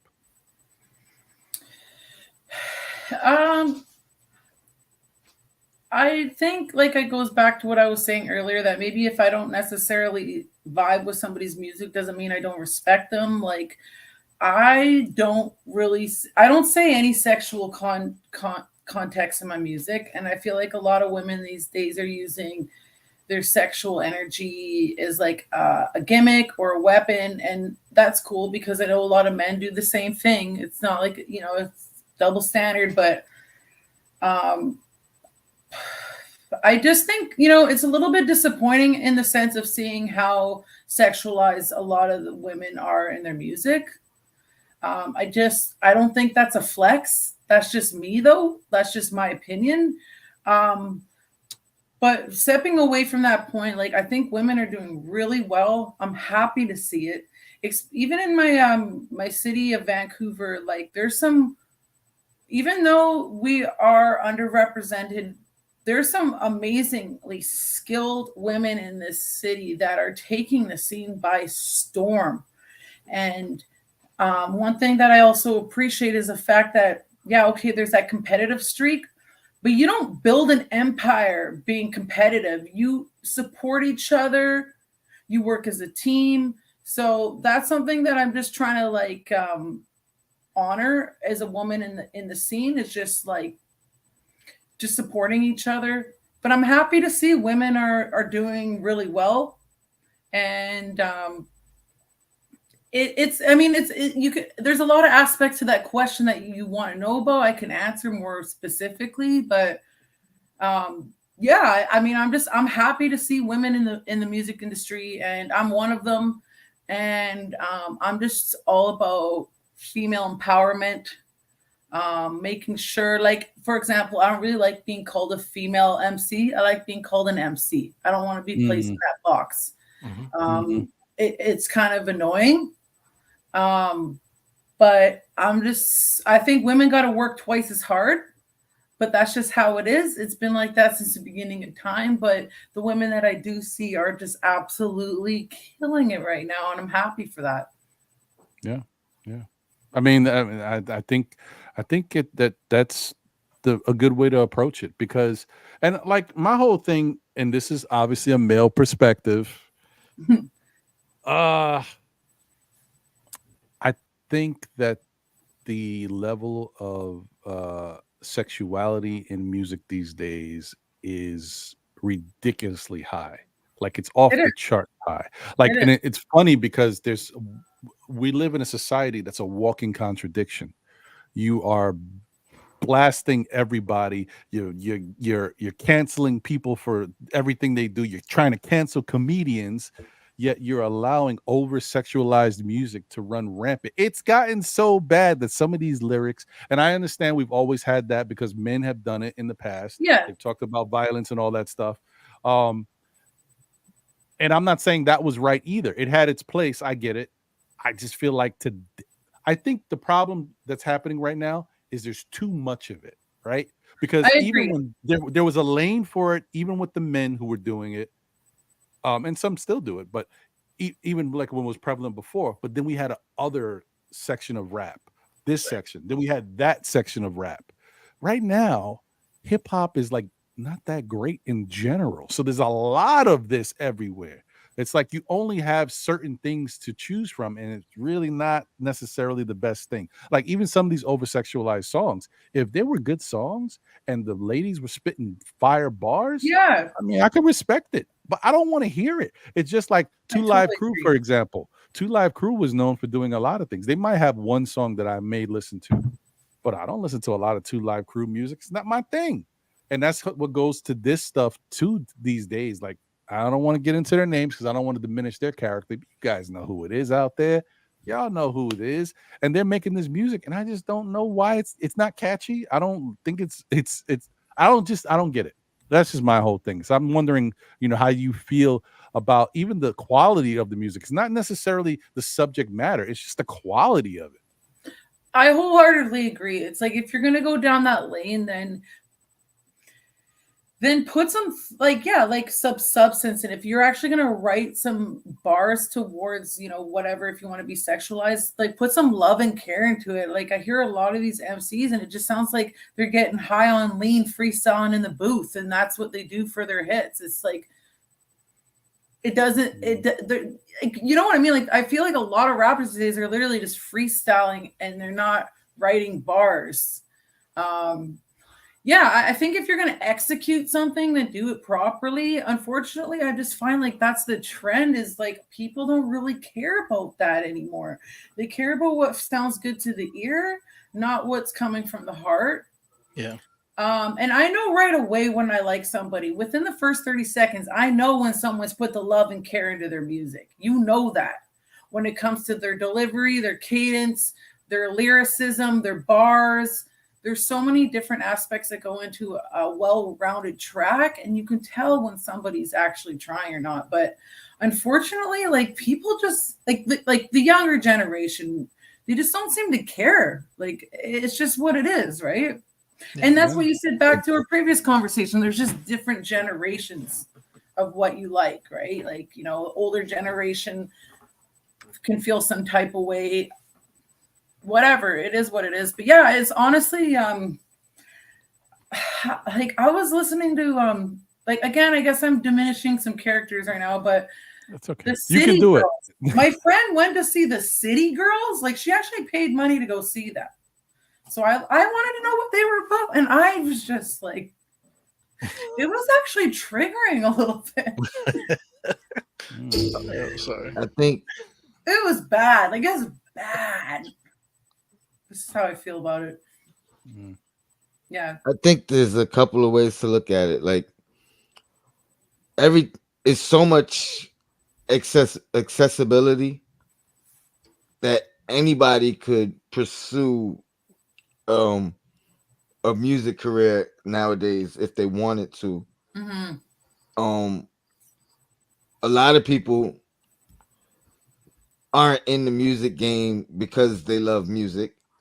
They're in the music game as a vessel. You know what I mean? The same way, some people may do social media, TikTok, whatever, trying to find anything that'll get them seen and potentially looked at by the right person, and then it become a vessel to get to the next area that they could get seen a little bit more. You know what I mean? And it's like a quick lick. You know what I mean? They're not in it for the love. Yeah. Yeah, But you can tell the difference between the two. I think the standards of hip hop are a lot lower than they used to be as well. Like back, even for example, when I started to want to pursue music, there was certain standards. And, I was one of the only few women in the scene, and the guys around me, they didn't sugarcoat things for me. I had to have standards. I had to be able to freestyle off the top of the dome. I would come with like a 16 bar verse. They would tell me if it was bad. And, it's kind of soul crushing, but I use that fuels fire. And, back in my day when I performed, if we were rapping over pre-recorded vocals from front to back, I would probably be booed off stage. But like nowadays, that's acceptable. In the way I do appreciate that people are more like, open-minded and nicer about it, but like I just truly feel like back in the day, like there was just higher standards. The way I grew up with being a musician. Yeah. No. If I could add, it's not even just the artist either, because now record labels are looking for the person with 200,000 social media subscribers, and they may have nothing to do with music, and say, okay, she has the following, he has the following. Let me grab him. I have the song already. Yeah, I have the vocal. Totally. I have the record already. All you have to do is read these lines and rewrap these lyrics. And so they're creating artists just as much as artists or people are looking to become artists as a vessel. The companies are finding popular people and saying, all right, let's take that popularity and use it and sell some records. So it's totally, it's a double-edged sword. Industry plants. Yeah, there's a formula. Be honest, back in our day, there wasn't any social media, so it was a whole different thing, right? Right. You actually had to physically go buy the record. There wasn't really a big thing of following and content creation. It was a whole different ball game, right? Everything was word of mouth. It'd be like you heard about somebody from somebody who heard about somebody, and then it wasn't until maybe 6 months, 3 months later, or a year later, you actually heard him for the first time. But you've been hearing about this guy all 6 months. Yeah, from this person, that person, this person. Sorry, just 1 sec. Somebody's knocking on my door. I got to see who this is. Just 1 sec. Oh, yeah, sure. Yeah. I was just thinking, like, there's always been, you know, I mean, outside of the different genres, there's always been industry plants and people that were formulated, like put like in a test tube, and this is the whole creation. This is who you are. This is how you're gonna look. This is how you're gonna sound. This is what you're gonna say. Like it's always been that. Look at the But in hip evolution. hop, Look at the evolution. Like back in the days, you said the Disco 3 turned into the Fat Boys, and they tried to put them in movies and that type of thing. And then you yep, know, MC Hammer was a gimmick. Then you know, the gimmicks were like kind of like cheesy. You know, but now right, as it comes down, now they straight up have a format where they can just plug a dude off the street and put him right in there and say, hey, listen, just do this. You know, rinse, wash, repeat the same stuff that the next guy did. You know, right. no, I I wanted to mean, say too. I wanted you to hear it too, Cass. Is that like Master Ace in his first rhyme in the symphony, right? And one of the lines, I can't get the line, but he was just like, "Never we would never condone biting." You know that almost everybody's rhyme. They always made a point that there's no biting allowed. You know, Yeah, like totally, yeah. Wu-Tang used to slap cats up. You know, walking into spots. If you sound a little bit like them, you were gonna get hand and feet on you. You know. Leave Action Bronson alone. Well, they old now, so you know he gives Action Bronson a pass because he's old now. Yeah, it's exactly what you just said. Like back in my day, if I pulled that kind of stuff too, it was about your credibility based on those kind of things. It's just not this like as somebody that that's in the scene in Vancouver, it's just not like that anymore. yeah, yeah. Yeah, there's been a lot of stuff. And I was just thinking another hip hop group that was just created just off of their swag, you know, I was thinking about was Crisscross, you know, with Jermaine Dupri. Found them in the shopping mall. They couldn't even rap. He wrote all the lyrics, everything, you know, and you know, look at the success they had. Now, granted, when they were spitting, they spit pretty well. They did a pretty good job. So they were really good. Yeah. Yeah. I think even if you have someone to write your material, it does take a certain level to be able to execute it. Right. You have to be able, you can't, like anybody can't just go out there and say whatever. Like I know I'm not a rapper. I mean, it's the cherry bomber covered in bulletproof vest and armor. Like I'm not doing all that. That's not me. but you know, shout out to my boy A1. I got you. Now anyway, okay. All right. So listen, now I think it's time because we've had Cassette for quite some time. I told it was going to be a little less than this, but the conversation got so good. And this is what, see, I knew it was going to be that. This is why I wanted her on the show, because I see how people, you know, I'm looking at people's Instagram and understanding what they got going on. And I just could tell about people like she likes hip hop. This is not just some other thing for her. She's a great person to have on the show. And I'm glad you're here. Thank you for being here, by the way. Thanks a lot. So I think it's time that, and I'm sorry, guys, once again, don't blame me, blame you too. Okay. Normally I would play the whole song right now, but I'm only going to play you like a snippet of it. And then we'll just talk to Cassette about, you know, the creation of the song and whatever else she's got going on and get her out of here because it is getting late for everybody, especially my homies that are filling in today, Tony and Eru. I appreciate you guys, bros. You guys are 3 hours ahead. I forgot about that. Yeah. It's a little later for us. Okay, so let's get into this snippet real quick. This is a song called Paid Now by Cassette. And like I said, I would love to play the whole joint, but I'm only going to play this because of YouTube. So it is what it is. All right.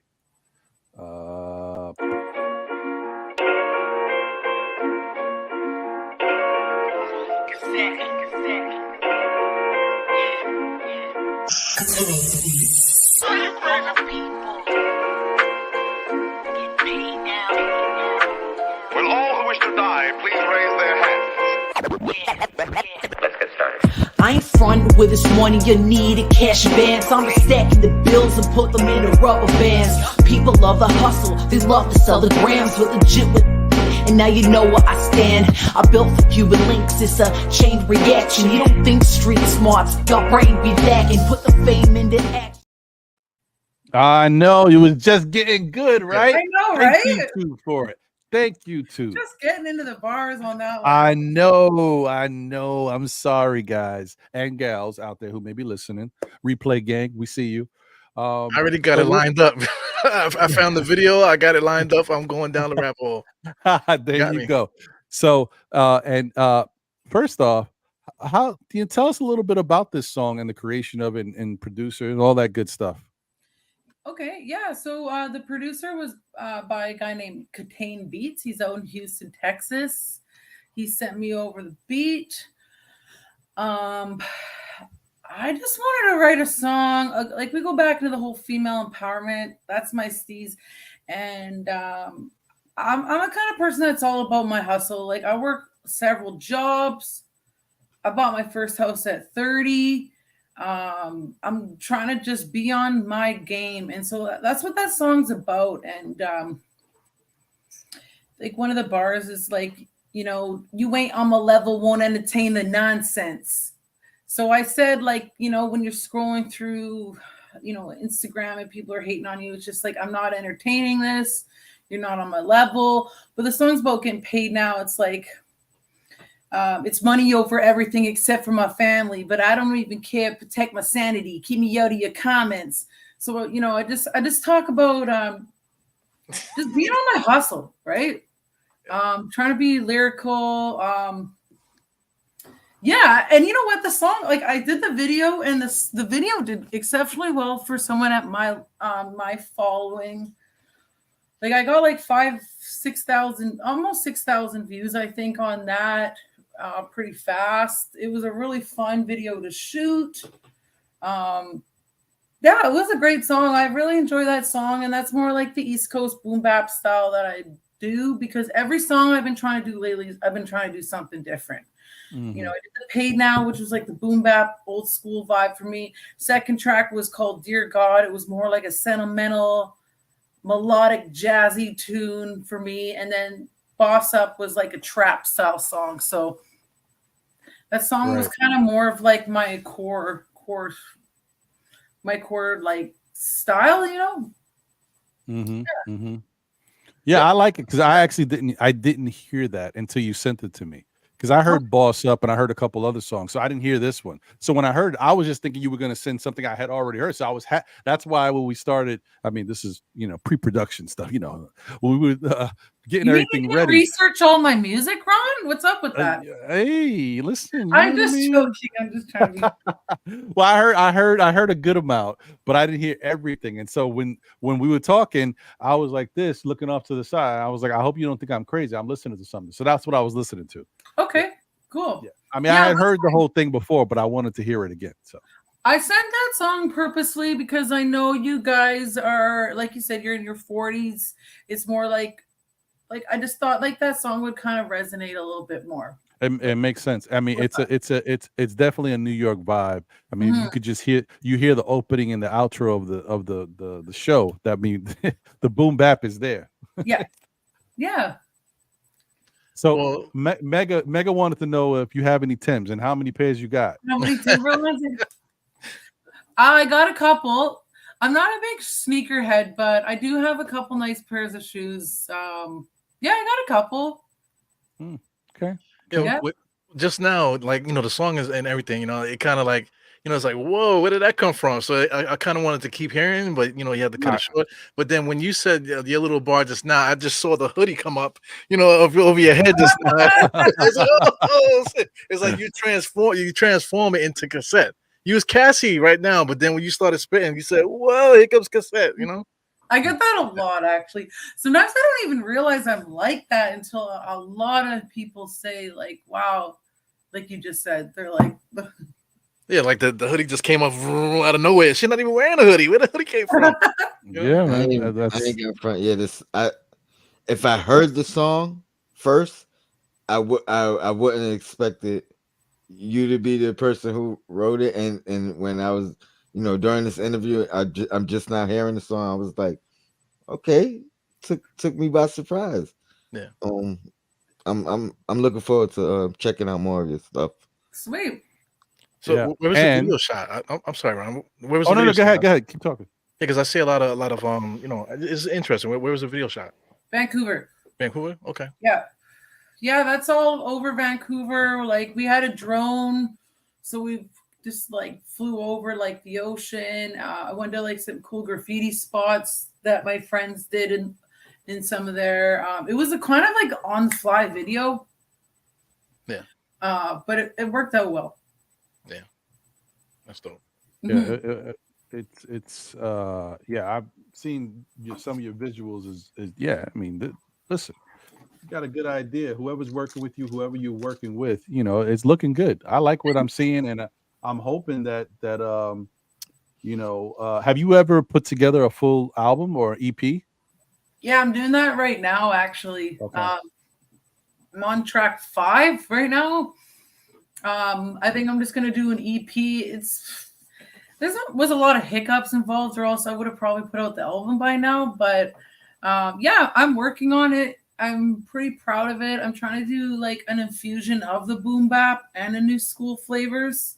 Like some tracks are like trap vibes, some are like drill, some are like club anthems, some are this like 808 boom bap style. Yeah, I'm just like one thing I try to really pride myself as an artist is being versatile, and I want to showcase that in the album I'm working on right now. Dope. Nice. Well, I mean, I got to got tell a you. question. Go ahead. Go ahead, Two- Tony. Two collabs that you would that you wish you could do. I would like to do it probably with the idols that we discussed earlier. I would really love to do like something with like a female rapper. Like Queen Latifah would be really cool. Even this is in dreamland right now, essentially. But yeah, I just think I would really just like to collab with someone on my level. Sometimes it's hard, like but I actually have a collab coming out with Cool G Rap pretty soon, which I'm pretty excited about. I haven't told anybody yet, but you guys are trying to keep that on the low. Exclusive. Drop your bombs. Oh man, was Exclusive. with his music. Exclusive. There you go. That's what I'm saying. I can't wait to hear something like that. Cool G is my guy, man. Cool G is my goat. What are you talking about? He's Cool G the is my goat. OG. I've been put like the bar, and I'm quite proud of what I wrote with that. I put a lot of love and care in that, as we were talking about earlier. But yeah, I just would like to collab. Like I would really like to collab with someone like Snow the Product. I think she's really hot too. Just that female energy just gets me going. It's infectious. Yeah. Yeah, that's not a bad one either. Yeah, that would be pretty dope. Mhm. Yeah.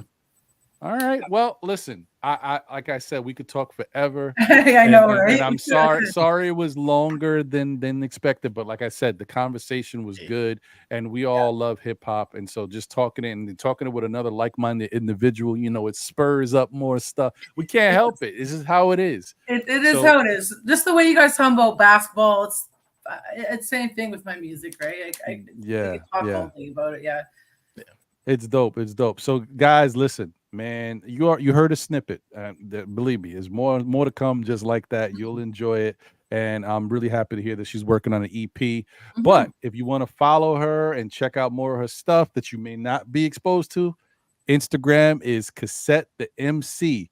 That's right. You see it right there scrolling at the bottom. You can check her out on Instagram and check out all the music she's got, the videos she's got up there, and support. Give her a like. Follow and obviously share with people, share with your homies, and let everybody know about her because she's dope. And this is another good thing about being able to interview and sit down and talk to somebody, because you may listen to a song like, oh, that's pretty dope, that's cool. Yeah, I like that, I rock with that, and you follow, and then that's it, it's followed. Okay, but when you get a chance to actually talk to somebody or be able to hear them speak about what they invested and how they got to this point, what it gives a better connection. And now you can really like invest in what you got going on with that artist. And I feel like, that's why we try to do this show, to shine a light on all the talented people that are out there. And hopefully it becomes a bigger thing one day, and we're able to kind of affect people a little bit more. But we're baby steps. We're small right now. We'll get there. We'll get there. Yeah, I know your next rapper will be Locksmith in no time. So yeah, Locksmith, you watching? Come on, man. Come on, man. I know you everywhere. Anyway, once again, thank you to Cassette for being here. Appreciate you. Thanks a lot for having me. Appreciate it. I had fun. Yes. No, it was dope. It was dope. Pleasure meeting you, man. I love people from Canada. Vancouver's one of my favorite places too, man. So awesome. Good to meet you. Yeah. And let me just say the song again. is called Paid Now, right? So that's Cassette. The song is Paid Now. I know they wanted me to repeat the name of it again, so you can check for it. And also, like I said, just go to Cassette the MC and you'll see all of that stuff on her Instagram. One stop shop, and you'll be able to get all her info and all her music and stuff. Definitely support her. Once again, thank you so much. I appreciate you. Did you have something else you wanted to say? Yeah, no, I appreciate the opportunity. And do you want to shout out anybody? If you want to shout out anybody, by all means. I mean, yeah, I'd like to shout out my producer Katane Beats for doing the track. Producers need more shine, so let's always. I'd like to shout out Karsama Beats. He's from India. He was the one that produced Boss Up. Mm-hmm. Yeah, just shout outs to Vancouver and shout outs to New York. I got to come out there sometime and chop it up. So you'll have fun, believe me. Yeah, I wanted to ask, you ever been to New York at all? No, that's the mecca for hip hop. I know that. I have two good friends. Actually, two good friends, both named Ron from New York. Now Baby. you got three. Bomb Baby and Ron Donson. He goes by Donson the Wise. He's from New York too. So there's something about it. I've done a few interviews from New York and it just seems like to click. So I got to get out there. Yeah, you definitely should. It's a fun place, believe me. Well, it was nice to meet you guys. Likewise. Thank you. So I'm gonna drop you down to the back room there, and then we'll close out the show. So once again, thank you to Cassette for being here with us. Okay. Bye. Nice to meet you. All right.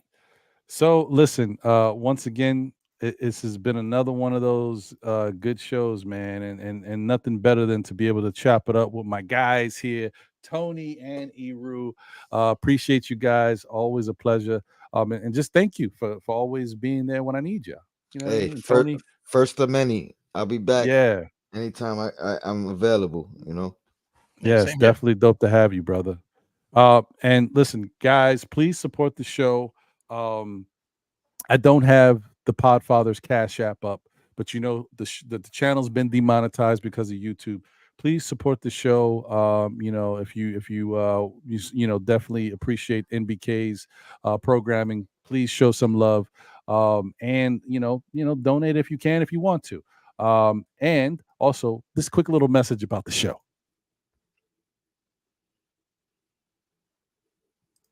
Oh wait, hold on, my fault. I forgot I got two of those. That put the wrong one. My bad. This is live. Thank you for watching the NBA wrap up. If you would like to be on the show and you are a hip hop artist or a beat maker / producer, please hit us up.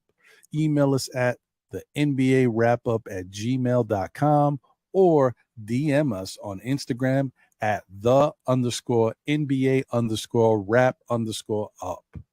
And stay tuned for more and more content coming from the NBA wrap up. Still Knicks fans, nothing but Knicks. Please support our shows. We appreciate you. Later. Yeah. Run that. No, I'm just joking. I wasn't gonna do that. I want these guys to say their final words. So your final words, guys. Whatever, and shout out whatever you got going on.